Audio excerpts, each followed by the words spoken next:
past year. Now, take us back and tell us exactly what happened, because here he pleaded guilty, but it was for lesser charges. Yeah, they originally got him on 12 different charges, ranging to, trafficking in credit cards, simply from a hack that happened by a group, as we all know, anonymous in this industry. We've all heard of Anonymous, WikiLeaks, those type of organizations. Inside a link, there were credit card numbers, and Brown simply, what he did is he cut and pasted a link to the data that was collected and put it in a story that he had written. So that's where they tried to get the charges on that. Those charges were eventually dropped because, as you know, journalists, we post links to different all the time resources, and we don't want to be responsible for giving out credit card numbers, and that's not necessarily the intention here. But I think what people need to remember with this, Brown was in pretrial confinement. He was not allowed to post bail for more than 2 years, and he's still behind bars. That's a very chilling effect. The judge imposed a gag order. That's another very chilling effect. And the fact that they continue to go after him and put him in prison, or keep him in prison for another 3 years, is another chilling effect on national security reporters.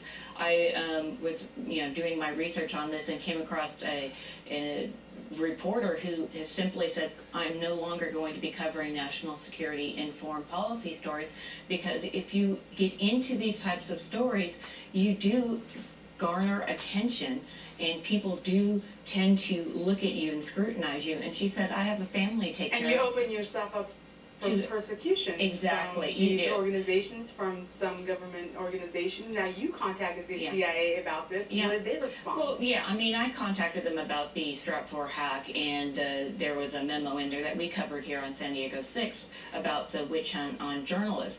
Well, they confirmed that they do business, but said that there was no witch hunt on journalists. That was mistaken. So we know that this stuff was out there. Why Brown was continuously gone after, I suspect because they want to crack down on whistleblowers. They want to go after, people that have any kind of alignment with the Snowdens of the world, and they don't want their secrets out there. But with the government right now, what we're seeing, and a lot of people have called this case, prosecutorial misconduct, that they went a little over and above on this, and that Brown did not have they went after him on that he threatened an FBI agent, and he went on a YouTube rant about them going after his mom. They threatened his mom, and he said, I'm going to go after you, I'm going to kill you. And you yourself, you've been scrutinized for following a lot of these stories as well. Yeah, I mean, it's something that we're cognizant of, I think.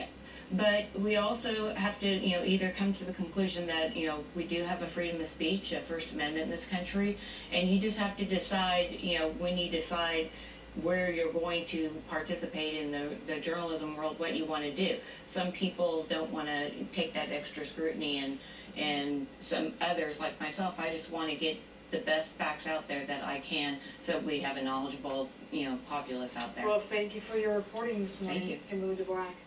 Coming up.